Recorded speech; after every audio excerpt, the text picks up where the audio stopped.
Good evening भाई लोग, good evening, नमस्कार, जय हिंद। चलो बेटा शुरू करते हैं सेशन। सभी लोग जल्दी से जुड़ जाओ। और एटीएम में हमारे पास आज स्कीम वाला लास्ट पोर्शन है। स्कीम्स फिर खत्म, स्कीम्स फिर खत्म, फिर नया चैप्टर शुरू होगा इकोनॉमिक्स में। ठीक है, चलो बेटा सभी लोग ध्यान से देखेंगे। गुड इवनिंग, नमस्कार, जय हिंद। और क्योंकि हमारा सस्टेनेबल डेवलपमेंट वाला चैप्टर चल रहा था, स्कीम्स सस्टेनेबल डेवलपमेंट से रिलेटेड, तो साथ ही साथ दो तीन क्वेश्चन या तीन चार क्वेश्चन मुझे ऐसा लगा कि इंफ्रास्ट्रक्चर के भी मैं शामिल कर लेता हूं, क्योंकि सस्टेनेबल डेवलपमेंट की तीन चार स्कीम्स या चार पांच स्कीम्स बची थी, तो तीन चार क्वेश्चन की और जगह थी, तो मैंने सोचा कि फिर इंफ्रास्ट्रक्चर वालों को शामिल कर लेते हैं, तो ये पूरा ही खत्म हो जाएगा आज। ठीक है, चलो बेटा शुरू करते हैं। Sustainable development and infrastructure schemes part 2 है भैया, ये पार्ट 2 है, ये पार्ट 1 नहीं है। This is part 2, this is part 2। ठीक है, दिस इज पार्ट 2। ठीक है, चलो शुरू करते हैं। तो ये तो मैसेज आप सबको मालूम है कि ये किसके लिए है। जो भी बच्चे ऐसे हैं जिन्होंने डायरेक्टली एटीएम बैच ज्वाइन किया है बिना अपना फाउंडेशन तैयार किए। अगर फाउंडेशन ऑलरेडी तैयार है, आपका सब्जेक्ट्स थ्योरीज आपकी तैयार है, तब तो ये बहुत काम का है अपना एटीएम बैच। अदरवाइज आपने सीधे एटीएम बैच ज्वाइन कर लिया और आपने फाउंडेशन नहीं पढ़ा, तो ये फाउंडेशन बैच है, बहुत बढ़िया बैच है। सारे सब्जेक्ट्स को डिटेल में कवर किया जा रहा है, तो आप इससे जुड़ के आराम से अपनी तैयारी कर सकते हो, तब जाके एटीएम काम आएगा। बेसिकली सीधे एटीएम से जाके एक्सपेक्ट कर रहे हो कि एग्जाम निकल जाएगा, निकल तो जाएगा, पर बहुत ज्यादा एफर्ट्स लगाने पड़ेंगे, क्वेश्चंस को रटना पड़ेगा, क्वेश्चंस की लैंग्वेज को रटना पड़ेगा। अगर ऐसा नहीं करना चाहते, बचना चाहते हो, तो फाउंडेशन बैच से जुड़ के अपनी थ्योरी मजबूत कर लो, फिर कैसा भी क्वेश्चन आए, कैसी भी लैंग्वेज में आए, कोई फर्क नहीं पड़ता। ठीक है, चलो तो question number 1, one of the mission under the national action plan for climate change published by government of India in 2008 is 2008 में भारत सरकार द्वारा प्रकाशित जलवायु परिवर्तन के लिए राष्ट्रीय कार्य योजना के तहत इनमें से एक मिशन कौन सा है। ठीक है भाई, सभी लोग ध्यान से देखो, यह है हमारे पास वो योजना जो पब्लिश हुई है, इसका नाम है national action plan for climate change. यानी कि यहां पे देखो, जलवायु परिवर्तन के लिए राष्ट्रीय कार्य योजना। तो इस योजना में करीबन 8 मिशंस को शामिल किया गया बच्चों। 8 छोटी छोटी मिशंस या 8 छोटी छोटी योजनाओं को शामिल किया गया है। 8 मिशंस को इसमें शामिल किया गया है। छोटे छोटे मिशंस हैं, जलवायु परिवर्तन से रिलेटेड है, जलवायु परिवर्तन से रिलेटेड है। 8 छोटे छोटे मिशंस हैं, उनको शामिल किया गया है। पर उन 8 मिशंस में से एक मिशन यहां पर दिया हुआ है। तो भैया 2008 में भारत सरकार द्वारा प्रकाशित जलवायु परिवर्तन के लिए राष्ट्रीय कार्य योजना के तहत इनमें से कौन सा एक मिशन है। जल्दी से जवाब देंगे सभी लोग। क्या बात है, क्या बात है, बहुत बढ़िया बच्चों, बहुत बढ़िया, वेरी गुड, वेरी गुड। ये सही जवाब दे रहे हो, जो लोग ए जवाब दे रहे हैं, बहुत बढ़िया बच्चों, शाबाश, बिल्कुल। तो देखो, ये जो पहली बात, तो ये जो NAPCC है ना, NAPCC यानी national action plan for climate change, ये लॉन्च हुआ 2008 में, हम सब जानते हैं। अभी हमने क्वेश्चन में भी देखा, लिखा हुआ है 2008। तो 2008 में प्रधानमंत्री परिषद जो जलवायु परिवर्तन पे बनाई गई थी, उसके द्वारा लॉन्च हुआ ये। तो मैं आपको बता दूं, ये किसके द्वारा लॉन्च हुआ। 2008 में लॉन्च हुआ, 2008 में लॉन्च हुआ किसके द्वारा। Prime minister council on climate change. ठीक है, हिंदी में जलवायु परिवर्तन पर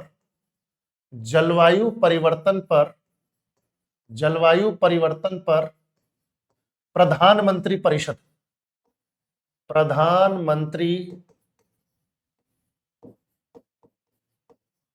परिषद। ठीक है, तो इसने इसको लॉन्च किया। ठीक है, अच्छा एक चीज और, जलवायु परिवर्तन क्या हो रहा है भाई, जलवायु में ऐसा क्या परिवर्तन हो रहा है बेटा। जलवायु में परिवर्तन ये हो रहा है कि हमारे एटमॉस्फेयर का टेम्परेचर बढ़ रहा है ससुरा।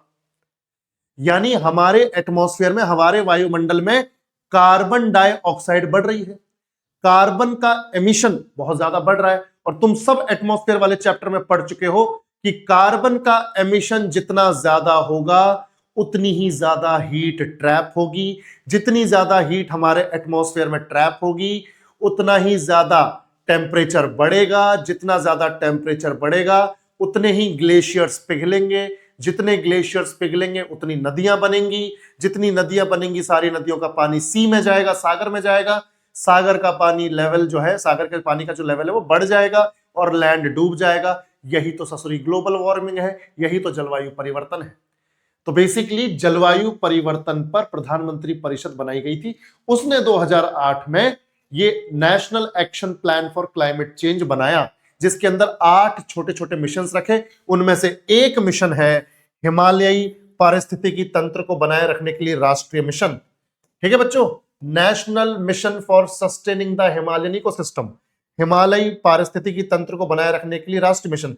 अब ये नेशनल लेवल का जो मिशन है हिमालयी पारिस्थितिकी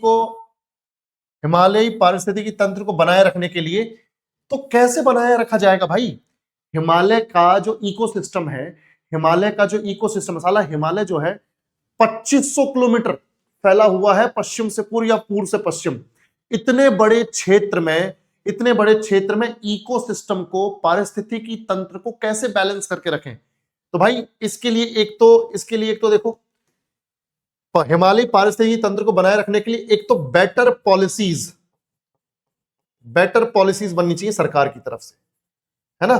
क्योंकि देखो नीतियां अच्छी बनेंगी तो उनका एग्जीक्यूशन, उनका इंप्लीमेंटेशन, उनका लागू होना बढ़िया होगा। जब साला पॉलिसी ही घटिया बनेगी तो उसका इंप्लीमेंटेशन ऑटोमेटिकली घटिया होगा और फिर वो पॉलिसी भी किसी काम की नहीं, पैसे की बर्बादी अलग, और हिमालय का इकोसिस्टम जो है वो कुछ सही होने वाला नहीं है। तो बेटर पॉलिसीज बनाना, है ना? तो हिमालय पारिस्थितिकी तंत्र को बनाए रखने के लिए बेटर पॉलिसीज बनाना, अच्छी नीतियां बनाना। अच्छा, हिमालय पारिस्थितिकी तंत्र को बनाए रखने के लिए जरूरी है कि हम हिमालय की जटिल प्रक्रिया को समझें। हिमालय में जो पारिस्थितिकी तंत्र है, हिमालय का जो इकोसिस्टम है, उसकी जटिल प्रक्रिया, उसकी जो कॉम्प्लेक्स प्रोसेस है उसको हम समझें कि हिमालय में एग्जैक्टली चल क्या रहा है, पेड़ पौधे जानवर वो किस तरह से डिस्ट्रीब्यूटेड है, विभाजित है, वितरित है, ताकि इकोसिस्टम समझ में आएगा तो ही बेहतर पॉलिसी बन पाएंगी। तो हिमालय का इकोसिस्टम का जटिल प्रक्रिया को समझना कि भैया हिमालय का पारिस्थितिकी तंत्र काम कैसे करता है। ठीक है, प्रोसेस को समझ लो। देखो मैं डिटेल में बता रहा हूं यार, मैं डिटेल में बता रहा हूं ताकि आपके दिमाग में अगर मैं काफी कुछ बताऊं तो कुछ तो ऐसा बैठ जाए जो एग्जाम ओरिएंटेड हो, है ना? मैं जानता हूं कि एक एक चीज आपके दिमाग में बैठ भी गई तो आप लंबे टाइम तक याद नहीं कर पाओगे बिना रिवीजन के। रिवीजन तो करना पड़ेगा, पर मैं सारी चीज बता दूं, ये मेरी ड्यूटी है, तो मैं वो आपको बता रहा हूं। तीसरा क्या हो सकता है? तीसरा कैसे हम पारिस्थितिकी तंत्र को बनाए रख सकते हैं हिमालय के? तीसरा हो सकता है बेटर पॉलिसीज हो गया, हिमालय का इकोसिस्टम के जटिल प्रोसेस को समझ के, और जो है हाँ, हिमालय के ऊपर जो भी खतरे हैं, हिमालय के ऊपर जो भी खतरे हैं, और पहली बात तो वही है, जलवायु परिवर्तन वो खतरा ही तो है। हिमालय के ऊपर जो भी खतरे हैं उनको सही से मैनेज करना, हिमालय के ऊपर जो भी खतरे हैं उन्हें अच्छे से मैनेज करना ताकि उनका कोई नुकसान ना हो, उन्हें खतरों को अच्छे से मैनेज करना। अब जैसे तुम बोलोगे सर क्या खतरा है हिमालय पर? बेटा हिमालय पर खतरा है जलवायु परिवर्तन का, यानी टेम्परेचर जो बढ़ रहा है। इसकी वजह से हिमालय के ऊपर जो बर्फ है वो पिघल रही है, और सारी की सारी बर्फ पिघल के नदियों के द्वारा पहुंच जा रही है बंगाल की खाड़ी में या अरब सागर में। तो जब लेवल बढ़ेगा, ग्लेशियर्स पिघलेंगे तो हिमालय का जो पारिस्थितिकी तंत्र है वो डिसबैलेंस होगा। भाई हिमालय के ऊपर ग्लेशियर्स का होना जरूरी है, हिमालय में जंगलों का होना जरूरी है, हिमालय में जानवरों का होना जरूरी है। एक भी चीज अगर कम होगी तो डिसबैलेंस होगा। अब ग्लेशियर्स कम हो जाएंगे तो डिसबैलेंस होगा। पारिस्थितिकी तंत्र जो है कैसे बनाएंगे? फिर बना ही नहीं सकते, खराब हो जाएगा। तो वो बनाए रखने के लिए जरूरी है कि हिमालय के ऊपर जो भी खतरे उन्हें अच्छे से मैनेज करें, जलवायु परिवर्तन वगैरह पर थोड़ी रोक लगाई जाए। ठीक है, तो भैया ये हो गया हमारा एक्सप्लेनेशन। उम्मीद करता हूं कि आपको सबको समझ में आया होगा बेटा। ठीक है, चलो आगे बढ़ते हैं। नेक्स्ट, प्रधानमंत्री आवास योजना। अब ये इंफ्रास्ट्रक्चर से रिलेटेड है, आधारभूत संरचना से रिलेटेड है। आधारभूत संरचना या इंफ्रास्ट्रक्चर का मतलब होता है कि ऐसी संरचना बनाना, ऐसी बिल्डिंग्स का निर्माण करना जो वाकई मानव जीवन का आधार है। अब मानव जीवन का आधार है जैसे स्कूल्स, तो स्कूल्स बनाने जरूरी है। मानव जीवन का आधार है हॉस्पिटल्स, वो बनाने जरूरी है। मानव जीवन के लिए जरूरी है, उसका आधार है ट्रांसपोर्टेशन, यातायात, तो bus stand, railway station, airport, ये सब बनाने जरूरी है। मानव मानव विकास के लिए या मानव जीवन के आधार के लिए जरूरी है ये मान के चलो अपना कम्युनिटी हॉल, जहां पर सभी लोग मिलकर आपस में डिस्कशंस करते हैं कि विकास कैसे किया जाना चाहिए। तो जो भी ऐसे पब्लिक बिल्डिंग्स हैं, इंफ्रास्ट्रक्चर, जैसे सड़कें बनाना, पुल बनाना नदियों के ऊपर, ये सब इंफ्रास्ट्रक्चर है। इंटरनेशनल व्यापार को आसान बनाने के लिए और नए बंदरगाह बनाना, सब आधारभूत संरचना है। तो ये बनाना हमारा इंफ्रास्ट्रक्चर के अंडर आ जाता है। तो अब बात यह कि प्रधानमंत्री आवास योजना अर्बन, पूरा नाम क्या है? प्रधानमंत्री Awas Yojana urban, started in the year dash by the government of India. प्रधानमंत्री आवास योजना जो कि शहर के लिए है, प्रधानमंत्री आवास योजना शहरी, ठीक है, प्रधानमंत्री आवास योजना अर्बन यानी शहरी, भारत सरकार द्वारा किस वर्ष में शुरू की गई थी? सभी लोग बताएंगे, जल्दी बताओ बेटा। बहुत बढ़िया 2015 में, शाबाश, वेरी गुड। तो देखो ये प्रोग्राम है क्या, मैं आपको बताता हूं, सभी लोग ध्यान से देखेंगे। 2015 में, और अगर डेट भी पूछोगे तो 25 जून 25 जून 2015 को ministry of housing and urban affairs ने इसको लॉन्च किया। मिनिस्ट्री ऑफ हाउसिंग, मैं हिंदी में भी लिख दूंगा, चिंता मत करो। Ministry of housing and urban affairs ने इसे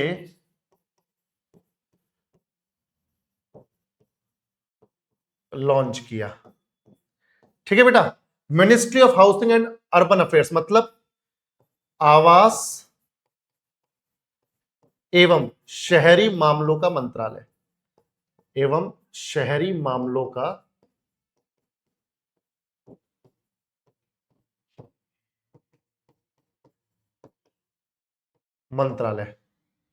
आवास एवं शहरी मामलों का मंत्रालय यानी ministry of housing and urban affairs ने इसे लॉन्च किया 25 जून 2015 को। और इसका उद्देश्य क्या है? What is the aim of this mission और दिस स्कीम? एम क्या है, उद्देश्य क्या है बेटा? देखो उद्देश्य क्या है कि शहरों में जो गरीब लोग हैं, शहरों में, अब नाम से ही पता चल रहा है ना भाई, प्रधानमंत्री आवास योजना अर्बन। आवास योजना मतलब घरों को देना होगा गरीब लोगों को, ठीक है। तो शहरों में गरीब लोगों के लिए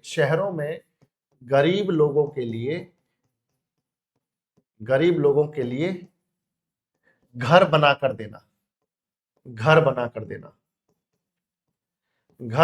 देना ताकि उनके जीवन की गुणवत्ता में सुधार आए, ताकि उनकी जो क्वालिटी ऑफ लाइफ है वो इंप्रूव कर जाए। ठीक है बेटा, तो शहरों में गरीब लोगों के लिए घर बनाकर देना ताकि उनके जीवन की गुणवत्ता सुधर जाए, जीवन की गुणवत्ता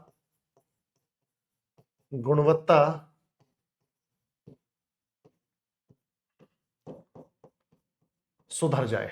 ठीक है बेटा, और ये जो एम है कि भाई गरीब लोगों को शहरों में आवास देना है, घर देना है, इसकी जो डेडलाइन है यानी काम करने का जो आखिरी साल था वो था 2022, यानी 2015 में लॉन्च हुई थी, 2022 तक शहरों में, जो बड़े बड़े शहर हैं उनमें जो गरीब लोग रह रहे हैं उनको आवास देना इस योजना का उद्देश्य था। कुछ हद तक दिए भी हैं, कुछ हद तक दिए भी हैं, ठीक है, पर शायद ऐसा सुनने में आया कि जितना टारगेट इन्होंने रखा था भारत सरकार ने उतने नहीं दे पाई, पर हाँ काफी हद तक घर बना के दिए हैं, ठीक है। तो शहरों में गरीब लोगों के लिए घर बनाकर देना ताकि उनके जीवन की गुणवत्ता सुधर जाए, ठीक है। तो बेटा ये देखो 2015 में ये लॉन्च हुई थी। Next, what is the name of the Ganga clean up programme launched in 2014? हम इसे ऑलरेडी कर चुके हैं, हम इसे ऑलरेडी कर चुके हैं। मुझे बताओ 2014 में शुरू किए गए गंगा सफाई कार्यक्रम का नाम क्या है? जल्दी बताएंगे सभी लोग। बस नाम की स्कीम थी, ये हुआ कुछ नहीं। बिल्कुल तानिया, बिल्कुल हुआ तो ऐसा ही है कि कुछ हुआ ज्यादा है नहीं, जितना टारगेट ये बना देते हैं उतना कुछ पूरा कर नहीं पाते, ठीक है। सभी लोग बताएंगे, सभी लोग बताएंगे। हम ऑलरेडी डिस्कस कर चुके हैं भाई, ऑलरेडी डिस्कस कर चुके हैं। तो प्रोग्राम का नाम बताओ सभी लोग। बिल्कुल,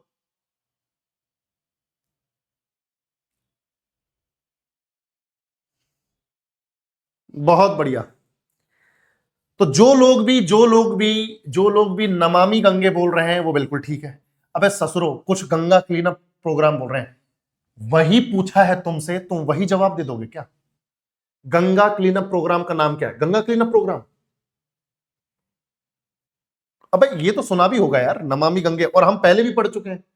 तो नमामि गंगे प्रोजेक्ट जो है वो 2014 में लॉन्च हुआ, यानी जून 2014 में, जून 2014 में लॉन्च किया गया। और इसके दो उद्देश्य थे, ध्यान से सुनना मेरी बात। इसके दो उद्देश्य थे, दो एम है इसके, और ये प्रोजेक्ट अभी भी चल रहा है। हालांकि जब इसको लॉन्च किया गया था तब ये बोला था कि 2021 में खत्म हो जाएगा, 31 मार्च 2021 तक खत्म हो जाएगा।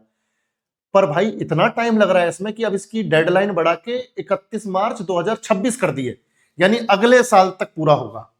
अब इसका तुम बोलोगे सर एम क्या है? तो एम बेटा ये है, एम ये है, एक तो गंगा नदी को प्रदूषण से मुक्त करना, गंगा नदी को पॉल्यूशन फ्री करना, गंगा नदी को पॉल्यूशन फ्री करना, ठीक है बेटा। एक तो गंगा नदी को पॉल्यूशन फ्री करना,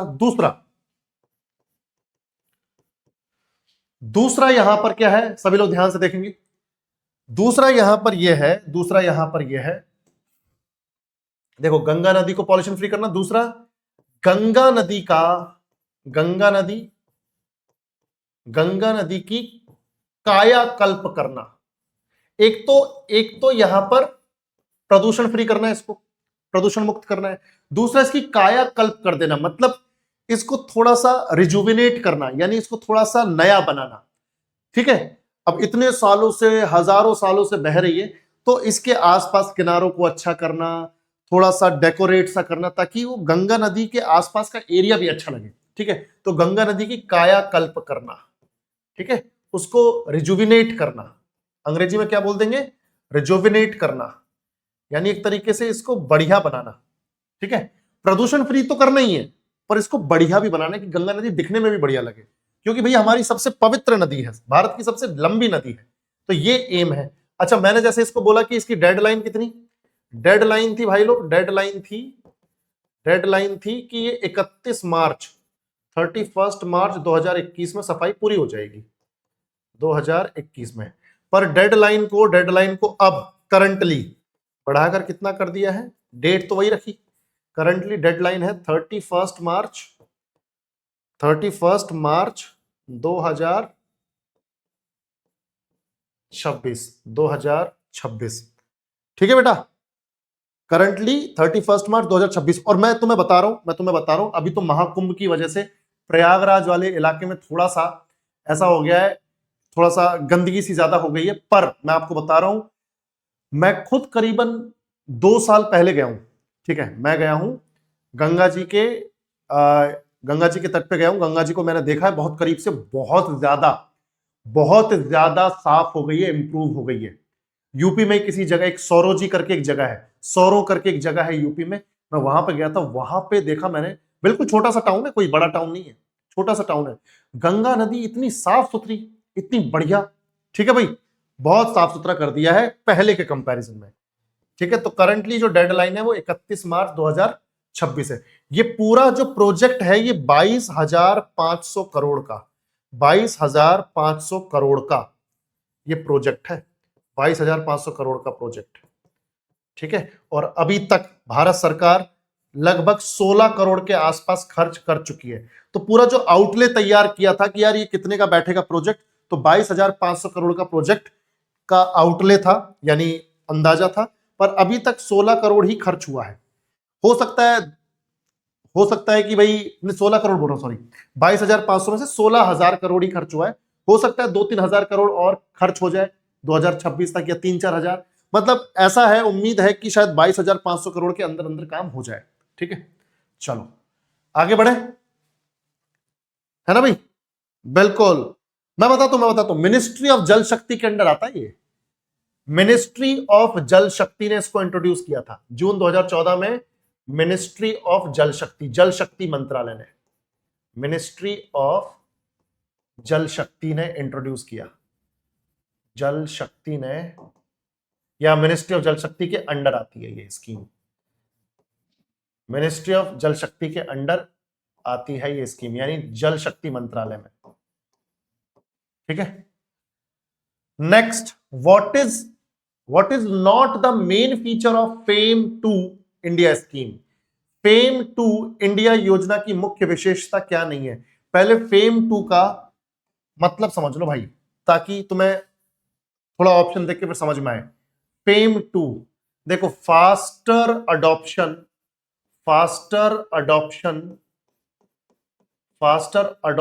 of manufacturing, faster adoption of manufacturing, अरे ससरी स्पेलिंग, आज तो दिमाग कहीं और ही चल रहा है भाई, थॉट्स दूसरे आ रहे हैं भाई। Faster adoption of manufacturing electric vehicles, यानी कि भारत में तेजी से अडॉप्ट होना चाहिए इलेक्ट्रिकल व्हीकल्स को बनाना। ईवी व्हीकल्स, इलेक्ट्रिक व्हीकल्स, आप सब देखते हो, जानते हो आज के टाइम में, जैसे स्कूटी वगैरह है ना, बाइक वगैरह इलेक्ट्रिक आने लगी, फिर 3 व्हीलर जो अपने ये ऑटो रिक्शा वगैरह होते हैं, ये 3 व्हीलर आने लगे, मतलब इलेक्ट्रिक आने लगे। उसके अलावा जो 4 व्हीलर है, यानी कार वगैरह है, ये भी ईवी में आने लगी, इलेक्ट्रिक व्हीकल्स में आने लगी। उसके अलावा बसेस वगैरह वो भी इलेक्ट्रिक होने लगी। तो मतलब यहां पे ये किया जा रहा है भारत सरकार के द्वारा कि जो इलेक्ट्रिक व्हीकल्स का बनना है भारत में, उसको ज्यादा प्रमोट किया जा रहा है, ताकि लोग आगे जाके बैटरी बेस्ड जो व्हीकल्स हैं उनका इस्तेमाल कर सकें, और हमारी जो ये फॉसिल फ्यूल्स पर जो डिपेंडेंसी है, पेट्रोल पर, सीएनजी वगैरह पर, इन पर थोड़ी कम डिपेंडेंसी हो, और हम बैटरी से चलने वाले जो व्हीकल्स हैं उनका ज्यादा इस्तेमाल करें, ताकि जो हमारे फॉसिल फ्यूल्स हैं, जो जीवाश्म ईंधन जो खर्च हो रहे हैं व्हीकल्स वगैरह में, वो बचत हो जाए वहां पर। तो उस हिसाब से आंसर है A, it's target is only private transport vehicles. तो ये सभी तरह के व्हीकल्स के लिए, चाहे वो सरकारी हो चाहे प्राइवेट हो, ठीक है, सभी के लिए, सिर्फ प्राइवेट के लिए नहीं है, ठीक है, सबके लिए है। तो what is not the main feature of fame 2? भाई ए फीचर नहीं है, बाकी सारे फीचर्स हैं। तो जैसे मैंने बताया, it is to encourage faster adoption of electric and hybrid vehicles, यानी इसका उद्देश्य इलेक्ट्रिक और हाइब्रिड वाहनों को तेजी से अपनाने को प्रोत्साहित करना है। यानी लोग, देखो, सरकार भी जानती कि एकदम से तो लोग जो है स्विच नहीं करेंगे इलेक्ट्रिक व्हीकल्स में, क्योंकि तो थोड़े कॉस्टली भी होते हैं। दूसरी बात, चार्जिंग की सुविधा हर जगह पे नहीं है। जैसे जितने पेट्रोल पंप है उस तरह से चार्जिंग के जो पॉइंट्स हैं इतनी जगह नहीं है। तो अभी 2-4 साल और लगेंगे जनता को स्विच होने में पूरी तरह से इलेक्ट्रिक व्हीकल्स की तरफ। तो इसका उद्देश्य इलेक्ट्रिक और हाइब्रिड वाहनों को तेजी से अपनाने को प्रोत्साहित करना है। हाइब्रिड इसलिए बोल रहे हैं क्योंकि अभी एकदम से लोग चाहेंगे नहीं। अभी लोग चाहेंगे कि भाई पेट्रोल के साथ पेट्रोल और अपना जो इलेक्ट्रिक व्हीकल्स है वो दोनों ही इस्तेमाल किए जाएं, ठीक है, वो दोनों ही इस्तेमाल किए जाएं। एकदम से पूरी तरह से डिपेंडेंसी इलेक्ट्रिक व्हीकल्स के ऊपर नहीं बनाने दी जा सकती, ठीक है। दूसरी बात, इसमें कुल परिव्यय 10,000 करोड़ होगा, सही बात है भाई। Total outlay will be 10,000 crore, यानी पूरा बजट कितना है इस प्रोजेक्ट के लिए, फेम 2 के लिए, ये पूरा बजट है 10,000 करोड़, यानी प्रमोट करने में ही इलेक्ट्रिक व्हीकल्स को प्रमोट करने में ही 10,000 करोड़ रुपए खर्च आ जाएगा। अब तुम बोलोगे सर प्रमोशन में 10,000 करोड़ का क्या मतलब है? बेटा, इलेक्ट्रिक व्हीकल्स को प्रमोट करने का मतलब है कि लोगों को खरीदवाना इलेक्ट्रिक व्हीकल्स सब्सिडी दे देकर।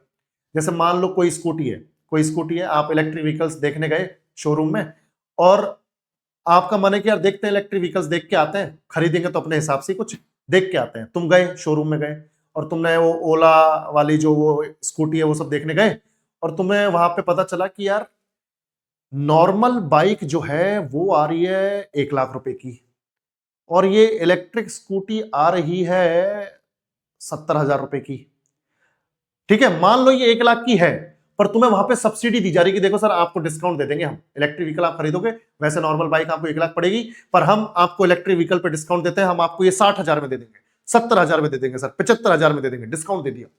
वहीं आपका मन कर जाएगा यार साला 25-30,000 रुपए बच रहे हैं, चलो यही ले लेते हैं, हो गया खेल। तो सब्सिडी देकर, यानी आपको डिस्काउंट देकर, यानी वो कंपनी पे करेगी 30,000 25,000 जो आपसे नहीं ले रही, वो कंपनी पे करेगी। पड़ तो वो उतने की रही, लाख रुपए की, पर आपको नहीं देने वो 25-30,000, आपको तो 60-70 जो भी वो मांग रहे हैं डिस्काउंट के बाद, वो आपको पे करने हैं। तो भैया अब ये सब्सिडी देंगे तो अपना खर्चा तो आएगा ना, खुद को पे करना पड़ेगा। तो 10,000 करोड़ का बजट है, और बाकी इसमें सपोर्ट किया जा रहा है लगभग 10 लाख 1 मिलियन मतलब 10 लाख इलेक्ट्रिक टू व्हीलर्स को, यानी बाइक्स और स्कूटीज को, और 5 लाख इलेक्ट्रिक 3 व्हीलर्स यानी ऑटो रिक्शा, 55,000 इलेक्ट्रिक 4 व्हीलर्स यानी कार, और 7,000 इलेक्ट्रिक बसें। तो बिल्कुल सही स्टेटमेंट्स हैं ये तीनों के तीनों, पर ये वाला गलत है, तो आंसर हो गया ए। ठीक है बच्चों, तो faster adoption of manufacturing electric vehicles, समझ में आया कि नहीं? क्लियर है? बिल्कुल 2015 में भाई, 2015 में लॉन्च हुआ है, 2015 में लॉन्च हुआ है। और जब ये फेम 2 बोल रहा हूं ना, तो 2015 से 2019 तक फेम 1 यानी फेज 1, फेम का फेज 1 चला, अब ये फेज 2 चल रहा है 2019 से, बाकी लॉन्च हुआ है प्रोजेक्ट 2015 में। ठीक है, चलो next. What is the initiative of FSSAI which will enable collection and conversion of used cooking oil to biodiesel? अब सुनो मेरी बात, ये संस्था है the food security and standards authority of India. पूरा नाम क्या है इसका? The food security and standards, ध्यान से देखो, the food security and standards authority of India. ये जो अथॉरिटी है बच्चों, ये जो अथॉरिटी है, ये बेसिकली जो हमारा खाना पीना है, जो हमारे प्रोसेस्ड फूड्स वगैरह हैं, जंक फूड्स वगैरह हैं, उन सबको एक तरीके से सर्टिफाई करती है कि भाई ये खाया जा सकता है। FSSAI जो है, ये एक तरीके से सर्टिफाई करती है खाने पीने की चीजों को कि भाई इनको आप कंज्यूम कर सकते हो, ये ज्यादा हानिकारक नहीं है। जैसे आप बिस्किट का पैकेट ले रहे हो, या कोई टेट्रा पैक जूस का पैकेट ले रहे हो, या फिर आप कोई ऐसी चिप्स वगैरह ले रहे हो, तो उस पर ना FSSAI का लोगो होता है, इसका मार्क होता है, और ये सर्टिफाई करता है कि ये खा सकते हो, कंज्यूम कर सकते हो, कोई ज्यादा नुकसान नहीं है। ठीक है, तो FSSAI जो है ये क्या करती है, ये हमारे खाने पीने की जो चीजें उस पर नजर रखती है। अब जैसे हम लोग घर में कई बार क्या होता है, घर में तो हम लोग फ्रेश ऑयल का इस्तेमाल करते हैं। तुम खुद सोचो, घर में जो हम कुकिंग ऑयल यूज करते हैं वो ज्यादा से ज्यादा खींच के 2 बार यूज होती है, उससे ज्यादा यूज नहीं होती, अगर कभी कोई पकवान वगैरह बनाने हैं तो। अदरवाइज तो हर दिन जब भी खाना बन रहा है, चाहे दिन में 3 बार बन रहा है, 3 बार फ्रेश ऑयल यूज हो रहा है। सेम ऑयल में थोड़ी खाना बनता है। ये हलवाई वगैरह की दुकान पे क्या होता है, जैसे जलेबियां तल रहे हैं, समोसे तल रहे हैं, ब्रेड पकोड़े तल रहे हैं, उसमें साला दिन भर सेम तेल चलता रहता है। अब सेम कुकिंग ऑयल को आप रीयूज किए जा रहे हो, रीयूज किए जा रहे हो, रीयूज किए जा रहे हो, that is not good for your health. वो आपकी हेल्थ के लिए सही नहीं है। अगर आप कुकिंग ऑयल को लगातार बार बार यूज कर रहे हो सेम को, वो सही नहीं है। ठीक है, तो इसीलिए एफएसएसएआई ने क्या किया, इसने एक तरीका निकाला है कि जो भी कुकिंग ऑयल है जिसको बार बार यूज किया जाता है कुकिंग के लिए ही, उसको अब कुकिंग की जगह यूज ना किया जाए, उसको दे दो हमें। एफएसएसएआई ने क्या किया है, 64 कंपनियां, 64 कंपनीज यहां पे तैयार हो गई हैं, 64 कंपनीज तैयार हो गई हैं कि भाई ये जो यूज्ड कुकिंग ऑयल है, इसको हम कलेक्ट करेंगे जहां जहां पे ये ज्यादा है, जहां जहां पे ज्यादा, जैसे हलवाई की दुकान में है, ज्यादातर हलवाइयों की दुकान पे होता है। तो 64 कंपनीज ने ये ठेका लिया है कि भाई जहां जहां पर यूज्ड कुकिंग ऑयल बार बार यूज हो रहा है, एक बार यूज हो गया उसके बाद बार बार यूज हो रहा है, उसको हम यूज नहीं होने देंगे, उसको हम बायोडीजल में कन्वर्ट करेंगे और इसका इस्तेमाल करेंगे व्हीकल्स वगैरह में। बायोडीजल में कन्वर्ट करेंगे, व्हीकल्स वगैरह में इस्तेमाल करेंगे, इसको खाने के लिए इस्तेमाल नहीं होने देंगे ताकि लोगों की हेल्थ ठीक रहे। इसको खाने के लिए इस्तेमाल नहीं होने देंगे ताकि लोगों की हेल्थ ठीक रहे, इसको हम फ्यूल की तरह इस्तेमाल करेंगे, बायोडीजल में कन्वर्ट करेंगे। तो 64 कंपनीज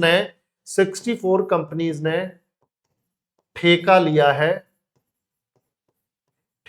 है यूज्ड कुकिंग ऑयल को कलेक्ट करने का। भाई कलेक्ट करना भी तो बड़ा काम है ना, यूज्ड कुकिंग ऑयल को कलेक्ट करने के लिए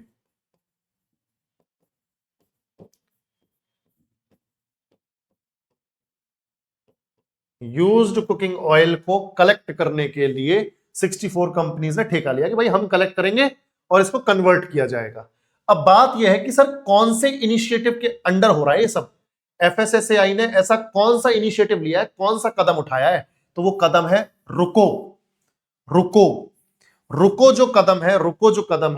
रुको जो स्टेप है, ये जो इनिशिएटिव है ये लिया गया है। अब तुम बोलोगे सर इसका पूरा नाम क्या है, तो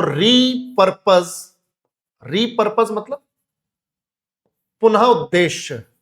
ठीक है, पुनः उद्देश्य यानी कि दूसरे उद्देश्य के लिए, पुनः उद्देश्य यानी रीपर्पस यूज्ड कुकिंग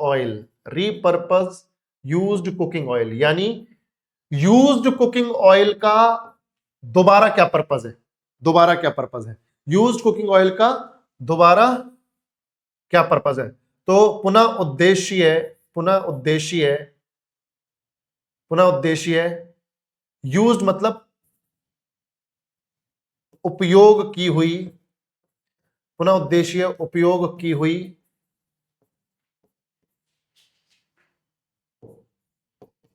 तेल।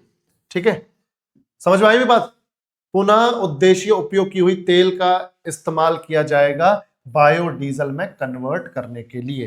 तो ये रुको इनिशिएटिव के अंडर हो रहा है और ये इनिशिएटिव किसने उठाया है? The food security and standards authority India ने। ठीक है, क्लियर बच्चों?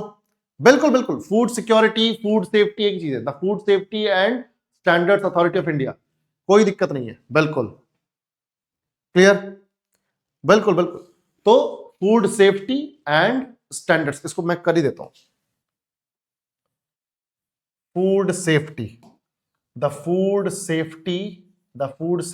And standards authority of India.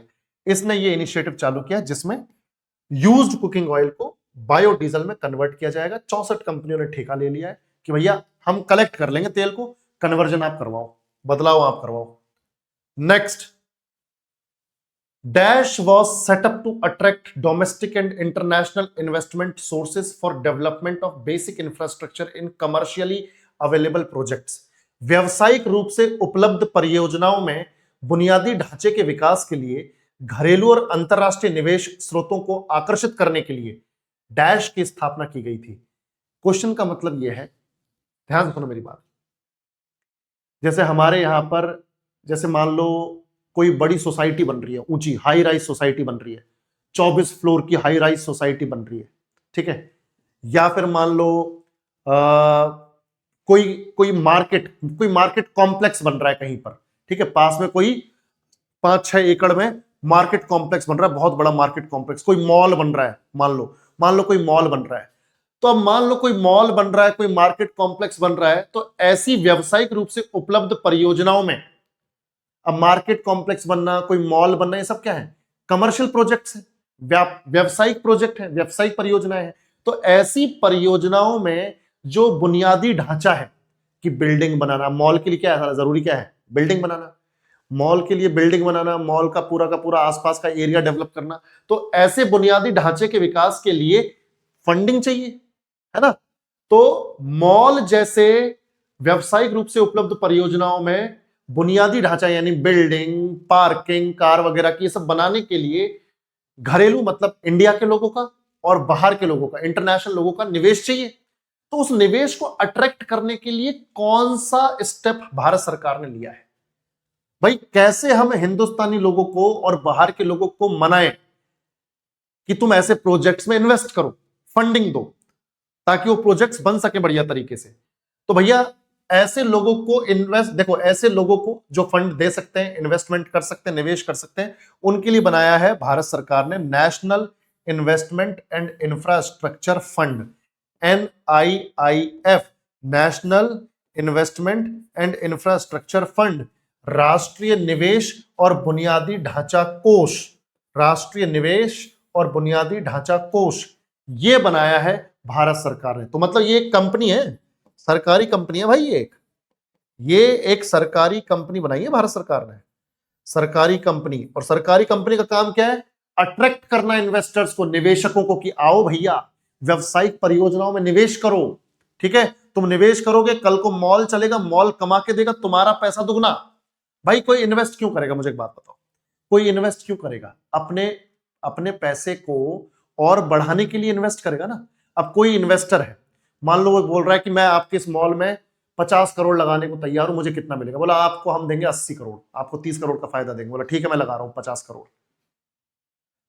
फिर कोई इंटरनेशनल कोई कंपनी है, बाहर की कंपनी, वो बोल रही भाई आपके मॉल में खर्चा है करीबन मान के चलिए 250 करोड़ का, हम 100 करोड़ देना चाहते हैं, हमें कितना मिलेगा? बोला हम आपको देंगे, उसके ऊपर जो प्रॉफिट देंगे वो हम आपको देंगे करीबन 200 करोड़, आप 100 करोड़ दो, हम आपको 200 करोड़ का फायदा देंगे। वो इन्वेस्ट कर देगी। तो बेसिक बात यह है कि कोई भी इन्वेस्टर इन्वेस्ट इसलिए करता है पैसा किसी प्रोजेक्ट में, ताकि उसका पैसा और बढ़े, दुगना हो, तिगुना हो, ठीक है। तो अब तुम देखो, ये कंपनी बनाई गई है, सरकारी कंपनी, ताकि वो निवेश को अट्रैक्ट किया जा सके, उस फंडिंग को, उस इन्वेस्टमेंट को अट्रैक्ट किया जा सके। समझ में आ रही है बात? बिल्कुल। हाँ, तो ये 2015 में, ये कब? 2015 में ये लॉन्च हुई है, 2015 में ये कंपनी बनाई गई, 2015 में इस कंपनी का निर्माण हुआ है, इस कंपनी को एस्टैब्लिश किया गया है, इस कंपनी को स्थापित किया गया 2015 में, इस कंपनी को स्थापित किया गया है, एस्टैब्लिश किया गया है। ठीक है बच्चों, समझ में आ गया ना कि किस लिए? जैसे आपको बताया, व्यवसायिक रूप से उपलब्ध परियोजना, जैसे कि कोई मॉल में बुनियादी ढांचा मतलब कि बिल्डिंग्स वगैरह, है ना, बिल्डिंग्स वगैरह के विकास के लिए, घरेलू मतलब इंडियन। अगर क्वेश्चन समझ में आ जाता है ना, तो आंसर भी थोड़ा थोड़ा मिल जाता है आपको। इंडियन और इंटरनेशनल यानी विदेशी, है ना, विदेशी निवेश स्रोतों को आकर्षित करने के लिए क्या बनाया गया है? ये बनाया गया राष्ट्रीय निवेश और बुनियादी ढांचा कोष। क्लियर बेटा? और याद रखना, ये जो कंपनी बनाई है ना, ये जो कंपनी है, इस कंपनी की हेड, क्योंकि सरकारी कंपनी है, तो इस कंपनी का हेड भी कोई सरकार का ही आदमी होगा। तो इसका हेड जो होते हैं वो होते हैं फाइनेंस मिनिस्टर। हमारी निर्मला सीतारमन जी जो हैं वो इसकी हेड है, ठीक है, फाइनेंस मिनिस्टर हमारी हेड है इस कंपनी की, ठीक है, वित्त मंत्री। तो आंसर हो गया ए। ठीक है बेटा, आंसर क्या हो गया? A. Next, what is the full form of AMRUT? AMRUT का पूर्ण रूप क्या है? सभी लोग बताएंगे। अमृत का पूर्ण रूप क्या है? सभी लोग बताओ, सभी लोग बताओ बेटा। अमृत का पूर्ण रूप क्या है? सभी लोग जल्दी से। देखो आज थोड़ी सी टफ स्कीम्स है, थोड़ा सा एक्सप्लेनेशन ऐसा है कि थोड़ा सा ज्यादा जोर सा लग रहा है एक्सप्लेन करने में, है ना? बताओ सभी लोग बताओ, अमृत का फुल फॉर्म बताओ बताओ। ए, वेरी गुड वेरी गुड, बहुत बढ़िया। अटल मिशन फॉर रिजुविनेशन, रिजुविनेशन मतलब कायाकल्प करने के लिए, उसको बढ़िया करने के लिए, ठीक है। रिजुविनेशन एंड अर्बन ट्रांसफॉर्मेशन, यानी कायाकल्प और शहरी परिवर्तन के लिए अटल मिशन, मतलब शहर में परिवर्तन करना है, शहर की कायाकल्प करनी। कायाकल्प का मतलब होता है एकदम छवि ही पलट देनी है, छवि ही बदल देनी है, काया ही पलट देनी है, ठीक है। अब इसका ये कब होगा बताओ, शहर का कायाकल्प कब होगा? मुझे तुम खुद बताओ, शहर का कायाकल्प कैसे हो भाई? शहर में ऐसा क्या किया जाए कि उसकी कायाकल्प हो जाए? तुम्हें शहर कब बढ़िया लगेगा बताओ जल्दी, सभी लोग बताएंगे भाई, शहर की कायाकल्प कैसे होगी? थोड़ा लगाओ ना, लॉजिक लगाओ यार। नीट एंड क्लीन करके, बहुत बढ़िया।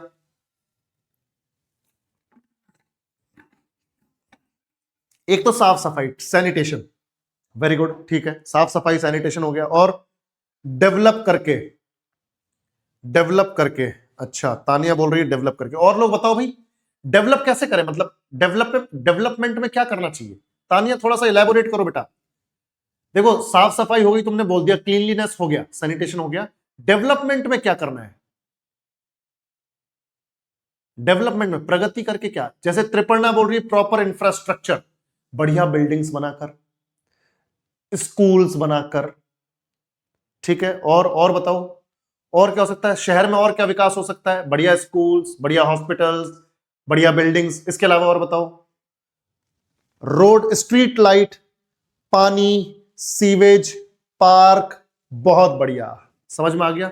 चलो तुम्ही ने बता दिया जवाब। तो अमृत का पूर्ण फॉर्म है कायाकल्प और शहरी परिवर्तन के लिए अटल मिशन। और ये कब लॉन्च हुआ है बताओ, कब लॉन्च हुआ है? 2015 में।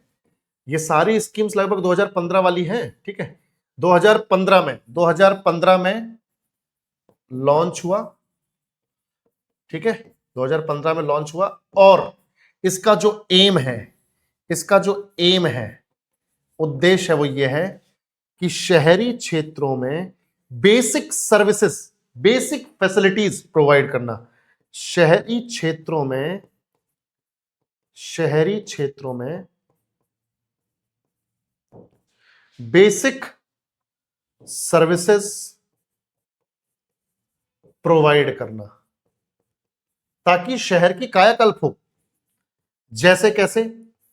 जैसे सड़कों का निर्माण, जैसे अच्छी सड़कों का निर्माण, है ना, जैसे अच्छी सड़कों का निर्माण, सड़क अच्छी होनी चाहिए, अच्छी सड़कों का निर्माण, आधारभूत संरचनाओं का निर्माण, यानी बुनियादी ढांचे का निर्माण। आधारभूत संरचना में सब कुछ आ जाए, स्कूल, हॉस्पिटल, ठीक है। आधारभूत, आधारभूत संरचना का निर्माण, यानी इंफ्रास्ट्रक्चर का निर्माण।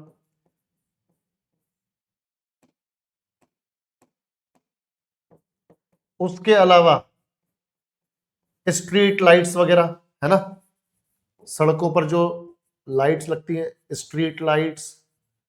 सैनिटेशन यानी साफ सफाई, ये सब बच्चों, सैनिटेशन आदि करके, ठीक है।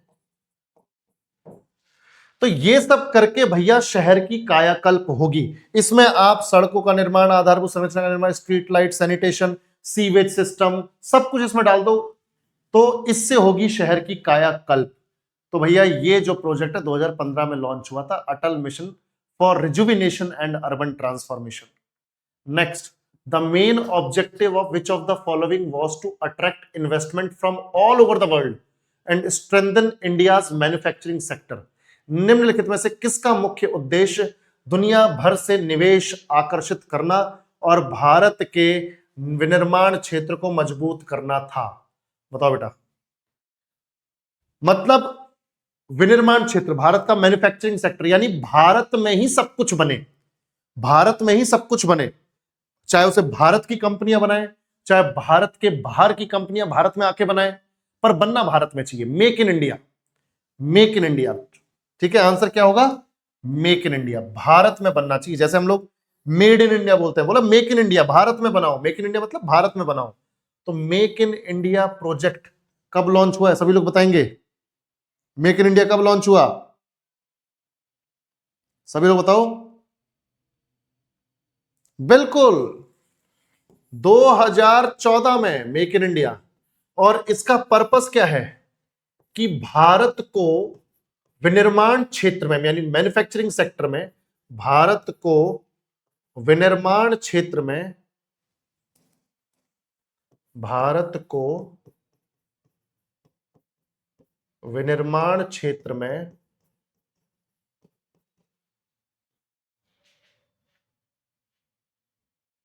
आत्मनिर्भर बनाना, यानी भारत हर चीज का निर्माण कर पाए, हमें बाहर से चीजें इंपोर्ट ना करनी पड़े। अगर हम इंडिया में ही बनाएंगे तो उसकी कॉस्टिंग कम आएगी। जब हम बाहर से चीजें मंगवाते हैं उस पर टैरिफ लगता है, उस पर टैक्स लगता है, कस्टम ड्यूटी लगती है, उसकी वजह से वो चीज महंगी हो जाती है। तो we need to be self reliant. हमें आत्मनिर्भर बनने की जरूरत है चीजों को मैन्युफैक्चर करने में, चीजों को बनाने के लिए। ठीक है, तो भारत को विनिर्माण क्षेत्र में आत्मनिर्भर बनाने के लिए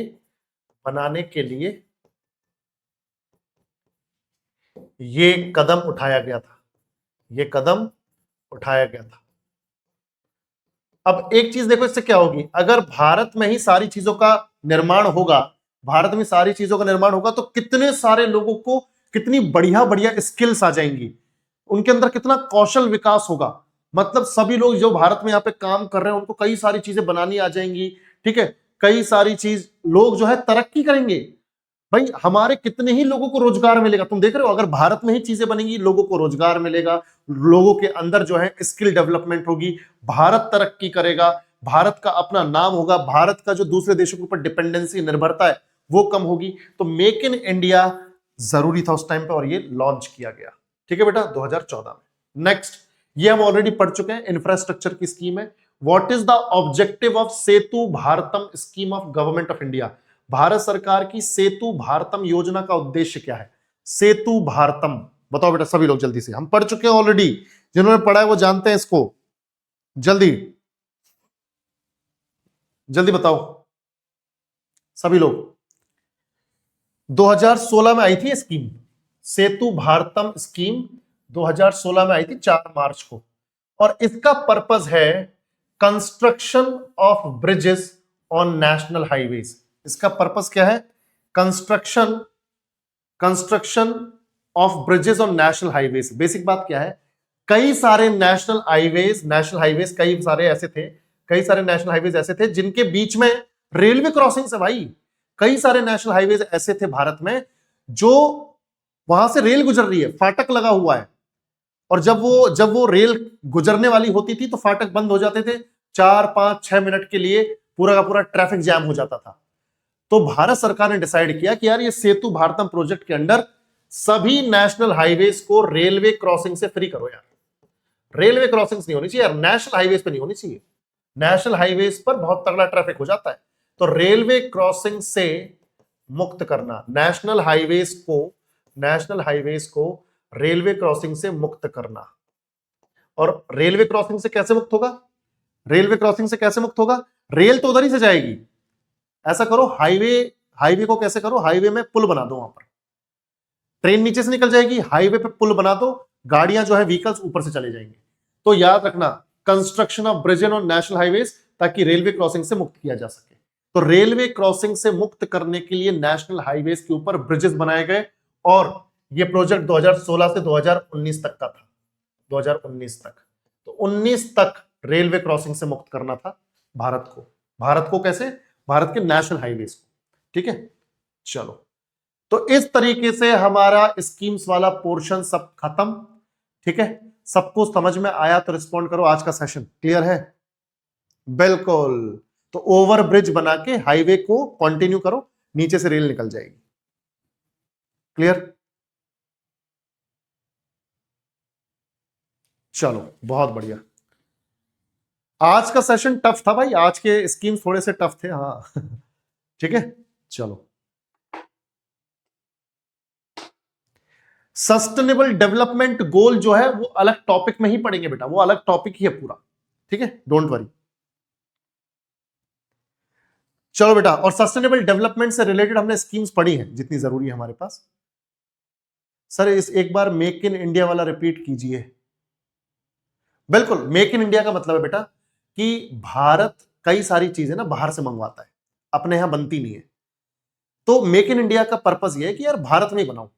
भारत के जो मैन्युफैक्चरर्स हैं, जो विनिर्माण में लोग शामिल हैं, उनको बोला है भारत में ही बनाओ यार। अगर तुम्हें लगता है कि टेक्नोलॉजी नहीं है हमारे पास, तो टेक्नोलॉजी मंगवाते हैं, और उसके लिए क्या चाहिए? पैसा चाहिए। तो पैसा हम इन्वेस्ट करेंगे, बाहर के इन्वेस्टर्स को यहां पे अट्रैक्ट करो, इंडियन इन्वेस्टर्स पैसा दें ताकि वो टेक्नोलॉजी आए, भारत में चीजें बने। भारत में चीजें बनेंगी तो भारत की तरक्की होगी, क्योंकि भारत में जब चीज बनेगी तो उसके लिए लोग हायर करने पड़ेंगे, तो भारत के लोगों को नौकरी मिलेगी। भारत की जो डिपेंडेंसी है, निर्भरता है दूसरे देशों पर हर चीज के लिए, वो खत्म होगी। तो हमारे ऊपर जो उनका दबाव है वो भी खत्म होगा, ठीक है, भारत तरक्की करेगा। तो ये सबके लिए मेक इन इंडिया जरूरी। क्लियर त्रिपर्णा? गीतांजलि, करंट अफेयर्स के लिए बेटा कल सेशन आ रहा है 3 बजे मेन चैनल पे। मैं आप लोगों के लिए बड़ा अनाउंसमेंट लेकर आ रहा हूं कि कब से और कैसे करंट अफेयर्स शुरू हो रही है। पूरी प्लानिंग हो चुकी है, कल का वेट करो, और कल के बाद उस डेट का वेट करो जिस दिन से हम चालू करने वाले हैं, और बहुत बढ़िया तरीके से चालू करने वाले हैं, ठीक है। चलो ठीक है बेटा, 1 डिस्ट्रिक्ट 1 प्रोडक्ट करंट अफेयर्स में कंप्लीट हो जाएगा, डोंट वरी, ठीक है। वो करंट अफेयर्स में लेके आऊंगा मैं, बहुत इंपॉर्टेंट है वो। चलो तानिया, इंडोनेशिया में कंफ्यूजन है। इंडोनेशिया वाला क्वेश्चन फाउंडेशन में पूछना, मुझे लग रहा है वो फाउंडेशन वाला है ना। चलो, thank you so much, take care, bye bye, good night.